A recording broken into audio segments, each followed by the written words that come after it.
Prime, podcast for curious mind. Balik lagi ke individunya, apakah saya mempersif itu sebagai stres, sesuatu yang tidak mengenakan, atau itu jadi tantangan, atau itu bisa memotivasi saya.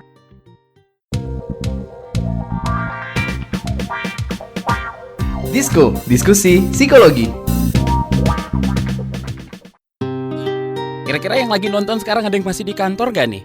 Iya, ini kan jam-jamnya juga mungkin kalau mau pulang juga nanggung kadang-kadang gitu ya. Iya. Atau malah emang ketahan kerjaan gitu. Tapi kayaknya gara-gara Don yang ngangkat topik tentang work-life balance, emang lu advokat work-life balance banget ya, Don. Advokat. Ya. Nah, kadang-kadang kita suka salah kaprah juga nggak sih, Don? Kayak emang kalau balance tuh artinya porsinya benar-benar 50-50 main dan kerjanya kah atau gimana? Makanya kalau yang udah di segmen-segmen Disko tuh nggak pernah kita berdua doang gitu. Kalau kita Seperti biasa kita kalau punya Disko itu tamu kan undangan. selalu ada phone a friend ya. Betul. Coba dong komen yang di sini masih ada yang di kantor nggak sih? Don, tapi work-life balance tuh kalau untuk gue yang modelannya tidak ada tidak ada bedanya ya antara weekend lebih dan parah ya. weekday. Lebih parah ya. Itu gue makin susah sih, Don. Udah nggak kenal apa itu balance gitu ya. Work ya work aja gitu. Work is life, Work is life kayaknya, atau life is work. Apalagi kayak ya kayak lu gitu ya, yang harus seharian juga kerja gitu kan, bahkan weekend juga gitu. Tapi kadang-kadang bisa juga seharian nggak kerja, Don. Ekstrim ya. Ekstrim ya. Akhir-akhir ini memang banyak didengungkan atau mungkin disuarakan oleh para pekerja saat ini, gitu ya. Kalau dulu ya itu agak jarang terdengar. Gimana pengalaman lu? Nanti kalau gue bilang gue dari sejak lulus langsung udah familiar dengan kata-kata itu tuh kayak lunya gitu yang berasa tua gitu. Tapi gue setuju bahwa makin kesini tuh makin orang tuh makin ya tadi gue bilang memperjuangkan. Belakangan tuh ya, apalagi gara-gara pandemi ada aja yang udah sempat bilang kayaknya enakan work from anywhere ya, karena gue lebih bisa atur hidup gitu. Atau mau ada semacam plan gitu ya, atau rumornya sih mau dibikin kerja cuma 4 hari tapi weekendnya 3 hari gitu ya, berarti Jumat gitu misalnya, termasuk Sabtu Minggu weekend. Seru banget sih kalau kayak gitu ya, bayang nggak sih? Misalnya ya para pekerja di kota besar gitu loh, yang membuat kita udah mikirin ke kantornya itu pasti pusing, ya pasti perjalanan membawa iya kan, ke kantor aja bisanya iya harus sejam 2 jam gitu loh, pulangnya lagi gitu. Iya. Emang kadang hidup tuh abis di jalan sih untuk yang di kota-kota besar ya. Sebutlah kota J, Jakarta. Jadi kita bukan berdua aja. Nanti kita akan ngobrol dengan Dr. Clara Boningka SPSI, MSI selaku dosen Prodi Psikologi Universitas Pembangunan Jaya. Sekali lagi kita akan ngobrolin soal masalah mental yang mesti diantisipasi pekerja biar work-life balance. Nah, hai Kak Clara. Hello. Mungkin sedang di tempat kerja Kak Clara saat ini, masih bekerja, masih lembur gitu kali ya bahasanya, atau udah bisa chill makanya udah bisa ikutan live IG-nya Disko kali ini, Kak?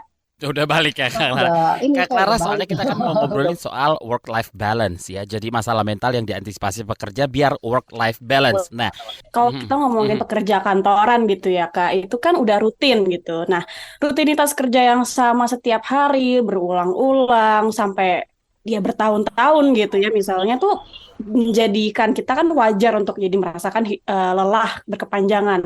Itu bakal jadi masalah nggak sih Kak kalau ya udah kita bukan membiarkan ya, tapi ya kita live the life gitu. Sebenarnya kan kita tidak seperti punya banyak pilihan juga kadang-kadang ya rasanya.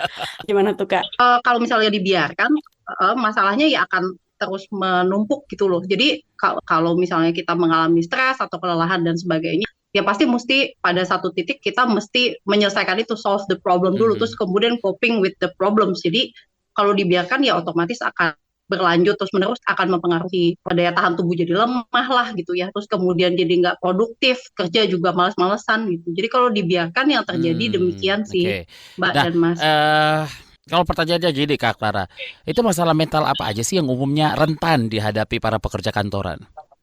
Ya yang paling sering kan pasti stres kerja ya, karena tuntutan pekerjaan gitu. Tadi kan udah dibilang kerja bertahun-tahun dan seterusnya gitu kan.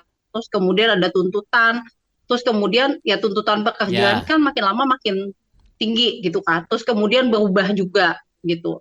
Perubahan yang terjadi, ada change di pekerjaannya juga kita adapt sama misalnya sama orang di di kantor. Nah, itu kan juga bisa jadi masalah juga kan ya gitu. Jadi sebenarnya banyak sih problems yang ada di pekerjaan. Misalnya kayak stres sama pekerjaannya sendiri, sama lingkungan kerjanya, bisa jadi karena perjalanannya gitu. Terus kemudian juga karena banyak hal sih, tapi tergantung bagaimana orang itu mempersepsi sebenarnya. Jadi balik lagi ke individunya, apakah saya mempersif itu sebagai stres, sesuatu yang tidak mengenakan, atau itu jadi tantangan, atau itu bisa memotivasi saya. Nah, itu sangat tergantung sama individu atau masih pekerjanya. Sebenarnya itu sih, Mas dan Mbak.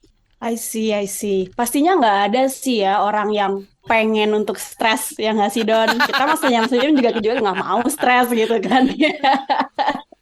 Jadi Kak Clara, Ya, karena kita tahu kita nggak pengen gitu ya, bisa nggak tadi Yes, yes. stres-stres atau stressor lah kita ngomongnya tuh diantisipasi biar kita nggak sampai ya breakdown, kena mental gitu. Cara mengantisipasinya gimana aja sih, Kak? sebenarnya cara mengatasi hambatan atau tantangan atau stres atau yang disebut sekarang tuh mental di pekerjaan, tadi kan itu ya, hambatan atau memang sesuatu yang tidak menyenangkan gitu kan, tergantung orangnya. Nah, begitu juga cara menghadapinya. Cara menghadapinya sangat depends ke kitanya juga masing-masing. Kayak misalnya gini, kalau saya bisa menghadapi stres misalnya dengan belanja shopping, orang lain tuh belum tentu gitu. Jadi kita mesti menghadapi stres itu dengan apa gitu, dan kemudian bagaimana caranya gitu. Jadi tiap orang beda-beda sih. Yang pasti kita mesti bisa identify Setuju, ya. kemampuan kita sama cara coping yang strategis. Ini udah batas kemampuan saya belum ya gitu. Nah, itu mesti diidentifikasi. Terus kemudian setelah identifikasi itu, kemudian kita juga identifikasi apa sih hal yang membuat saya lebih much better, lebih happy gitu. Kemudian bisa paling enggak membuat saya lebih lega, misalnya kayak gitu. Nah, itu masing-masing orang akan beda coping strateginya. Iya. Ada yang nyanyi-nyanyi sebentar aja, oke. Ada yang mesti cuti, Iya. Bener. ada yang mesti ya macam-macam ya, ada yang makan, ada yang apa gitu. Jadi beda-beda. Oke, kita sapa dulu buat yang baru bergabung. Hai, selamat malam semuanya. Gue dari KBR Prime dan juga Bina selaku host Diskusi Psikologi. Kita masih bersama Kak Clara ya, Dr. Clara Monika SPSI MSI selaku dosen prodi Psikologi Universitas Pembangunan Jaya. Dan kita lagi ngobrolin soal work-life balance, oke? Yes. Jadi masalah mental yang mesti diantisipasi pekerja biar work-life balance. Nah, terakhir tadi kita nanya gimana sih ya cara mengantisipasi biar kita nggak sampai kena mental gitu loh, terutama buat para pekerja. Jadi know your limit gitu loh. Bahasanya know your limit. No limit kali ah. Kayaknya selain Know know your yourself, limit gitu. juga know yourself Yes. gitu ya. Hari ini ada Buki nih di sini di kolom komentar barusan nulis caps lock nih deh gitu. Buki ini salah satu temen aku juga, dan Kak Clara di lingkungan bikin film nggak tuh, industri film. Nah, kadang-kadang aku ngobrol sama dia atau sama teman-teman kita di komunitas yang lain, kan pasti kita akan butuh untuk refreshing gitu ya. Nah, cara gue gitu sih, kayak kalau udah stres atau udah kayak gini melulu ya ampun, ayo dong kita jalan-jalan gitu, atau kita nongkrong gitu. Kalau lagi nggak bisa nongkrong, ya udah kita nge-zoom aja gitu. Yang penting bisa ngobrol. Beda. Kalau Don Beda. gimana? Gue suka matiin handphone sebenarnya. Seperti Kak Clara bilang itu berbeda-beda. Biasanya itu berapa lama sih Kak Clara untuk biar bisa balance lagi gitu loh, mood kita ini untuk bekerja lagi gitu? Sebenarnya itu depends pada bagaimana sih orangnya. Bisa karena kepribadiannya, bisa cara dia menghadapinya gitu. Jadi itu sangat tergantung sih gitu. Jadi ini sifatnya sangat subjektif sih. Kalau misalnya kadang-kadang kita mesti cepet nih ya. Misalnya besok ada meeting, mesti rapat lagi, mesti apa. Padahal sebenarnya saya masih belum feeling nih gitu. Nah itu kan kemudian yang kita mesti cope gimana ya caranya gitu. Nah, itu kan balik lagi kemudian ke esensi dari pekerjaan atau kenapa saya sampai pengen bekerja gitu loh. Dan kemudian buat membiayai keluarga saya. Nah, of course kan saya pasti akan termotivate dengan itu. Intinya kan ada goal atau tujuan yang saya capai sehingga saya berusaha cope dengan keadaan itu gitu. Nah, itu sampai seberapa kuat sih motivasinya atau tujuannya gitu. Jadi ya namanya kerja kan kita kadang-kadang nggak ada pilihan ya. Emang butuh uang misalnya atau emang ada kebutuhan yang mendesak gitu. Nah, kayak gitu kan akhirnya tujuan-tujuan itu yang kemudian bisa memotivasi Ingat kita sih cicilan, gitu. Mine, Balik lagi. itu sih. Setuju banget sih. Gimana udah bayar belum jatuh Gitu. tempo buat Ya, bulan ya, ini? bener. Saudara, pemerintah menyerahkan Tolong. Oh, Sang Pencipta nun jauh di sana. Aku sudah tak sanggup. Sepertinya ajalku sudah dekat. Oh, Isabella kekasihku. Maaf, Kakanda melanggar janji. Kakanda tidak bisa mempersuntingmu. Wahai anak muda, nun jauh di sana. Bertahanlah. Kami, Kesatria Homo Sapiens, datang menyelamatkanmu. Oh, Sang Pencipta. Akhirnya kau jawab doaku. Isabella, Kakanda datang. Aduh, udah sini buruan.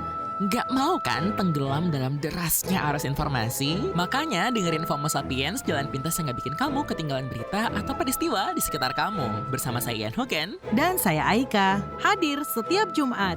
Simak hanya di kbrprime.id dan di platform mendengarkan podcast kesayangan kamu. Disko, diskusi psikologi.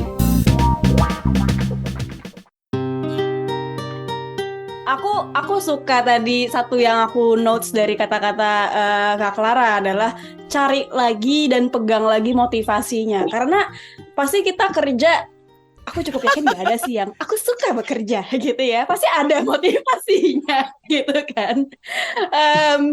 Kita tidak bisa bohong ya, tidak perlu bohong juga kalau bilang kalau aku kerja demi apa. Tapi kita realistis aja. Nah, mungkin itu ya yang bisa bikin kita ingat lagi kenapa kita perlu mencapai ke tadi titik seimbang tadi, si work-life balance. Nah, tapi nih Kak Clara, kadang kita emosi dan manusia wajar untuk kita kayak tadi ya lelah, emosi, lalu mungkin bosan, mungkin jenuh dan segala macam, atau temperamen gitu sama rekan, atasan, bawahan klien gitu ya.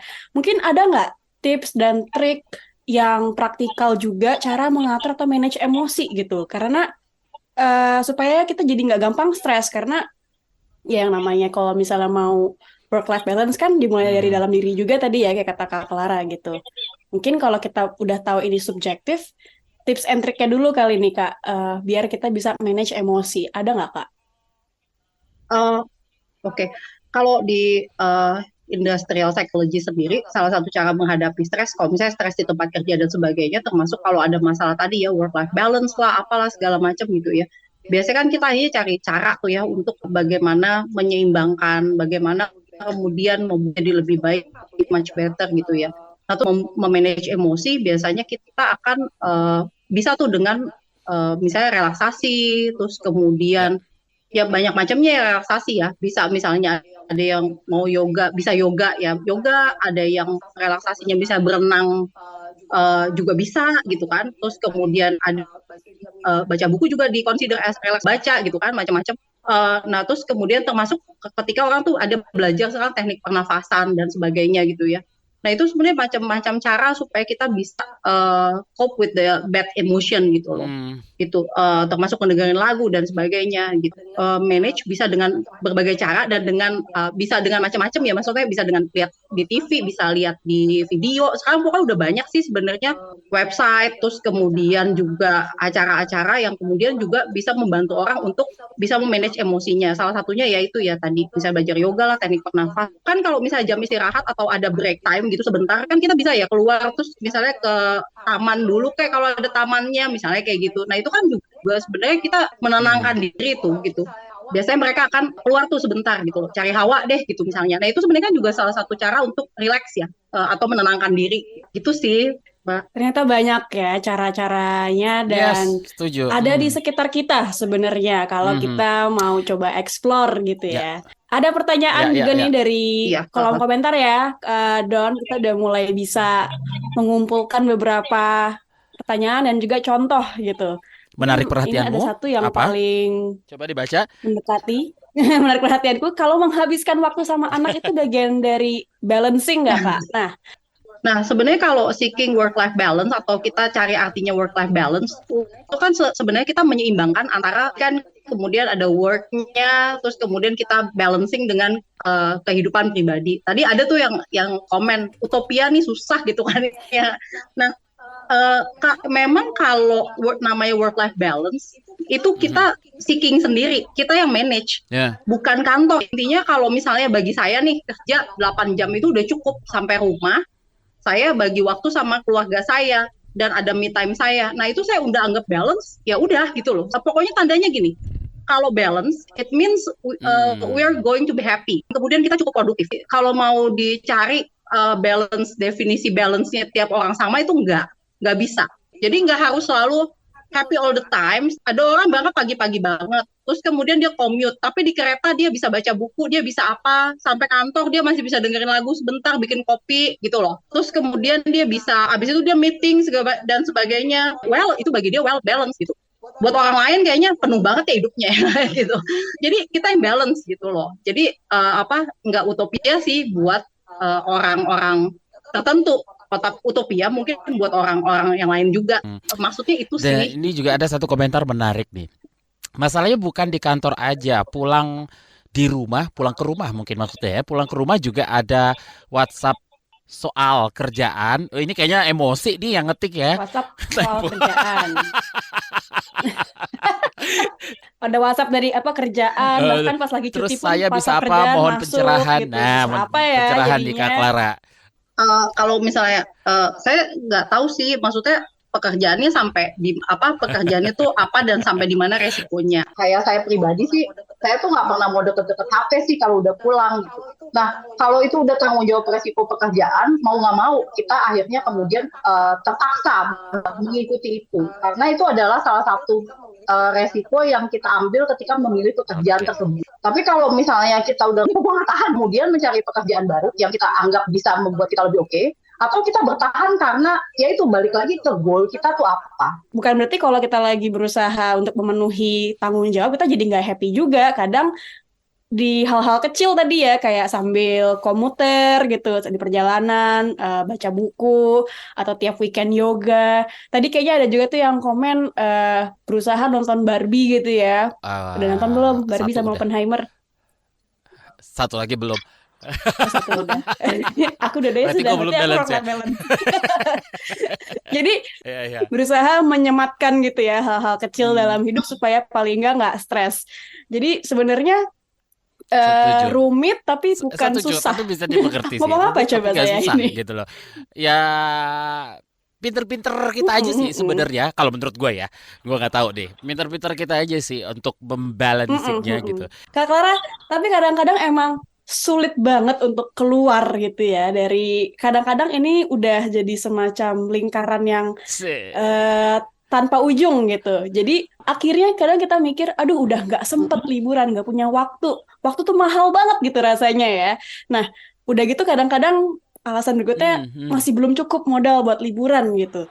Gimana kiat-kiat mudah dan mungkin murah gitu ya untuk bisa lebih menikmati hidup dan akhirnya bisa mencapai tuh si work-life balance itu kalau dari Kak Clara? Nanti caranya supaya kita bisa nggak punya budget gitu ya misalnya, atau gajinya kecil, atau udah dialokasikan buat kemana-mana misalnya gitu, buat macam-macam gitu ya, buat kebutuhan lain. Sebenarnya kan kalau intinya kan balik lagi ke bagaimana kita bisa coping atau bisa menghadapi itu gitu ya. Jadi nggak harus selalu kita mesti liburan. Kalau ada rezeki sih nggak apa-apa sih liburan gitu. Tapi kalau misalnya kita bisa melakukan hal yang kita suka, ada me time-nya. Misalnya ada waktu nanam ngebon gitu misalnya gitu loh. Terus kemudian ada waktu buat saya baca buku deh misalnya kayak gitu. Saya senang baca nih misalnya. Pokoknya apa yang kita suka deh gitu. Ada waktu misalnya pas weekend tuh ada masak misalnya. Nggak harus sekarang tuh mesti hedon, mesti makan ke mall, terus mesti jalan-jalan ke mana gitu loh. Nggak harus sih gitu. Sebenarnya kita banyak belajar tentang itu juga pas lagi pandemi tuh. Tiba-tiba orang jadi rajin nanam, jadi apa. Nah sebenarnya bisa kan, kita nggak kemana-mana, hanya menikmati atau really appreciate something yang ada around us gitu loh, yang ada di sekitar kita gitu loh. Jadi bisa macam-macam kan gitu loh. Bahkan ada orang yang sampai bisa punya kebun hidroponik yang bertingkat, walaupun rumahnya sederhana gitu loh, tapi dia bisa bikin tuh gitu. Nah kemudian jadi menafkahi dia, malah dia jadi happy banget gitu, jadi menikmati gitu kan. Nah itu kan sebenarnya bisa gitu kan. Ada yang jadi writer karena susah nih ngomong sama orang ya, sama bosnya nggak bisa ngomel-ngomel, tuh dia nulis misalnya, bikin artikel, bikin cerita, bikin apa gitu loh. Jadi itu kan juga sebenarnya salah satu cara coping yang kemudian murah dan produktif ya, membuat saya happy ya. Kalau bisa menghasilkan uang, nggak bisa juga nggak apa-apa, yang penting ada me time buat saya. Kita sepertinya sudah hampir 1 jam, jadi kita mau udahan dulu buat teman-teman semuanya yang baru saja bergabung. Oke, thank you banget nih Don dan juga Kak Clara sudah menyempatkan waktu yang mungkin padat. Mungkin habis ini mau langsung aja me time dan having fun dengan keluarga dan kerabat gitu ya. Atau mungkin dengan pekerjaan yang bisa membuat jadi lebih ngerasa fulfilling gitu ya. Thank you banget udah bersedia sharing Kak Clara tentang work-life balance di episode kali ini. Episode kali ini merupakan hasil kerjasama dengan Universitas Pembangunan Jaya. Dan juga kita nggak lupa ya Don untuk selalu berterima kasih kepada pendengar dan penonton setianya KBR Prime dan juga Diskusi Psikologi Warriors kita sebutnya, karena udah selalu mau untuk dengerin kita, bahkan mendownload juga podcast-podcast kita. Jadi jangan lupa kita dikatanya Don selalu pantengin terus podcast-podcast Disko setiap hari Rabu 2 kali dalam sebulan. Rabu, dan jangan lupa kalau kamu suka episode Disko juga di kbrprime.id bisa mendengarkan di sana. Kalian bisa share di seluruh sosial media kalian dan juga bisa komentar di sana. Kak Clara sekali lagi thank you atas waktunya malam ini. Bye bye Kak Clara. Disko, diskusi psikologi.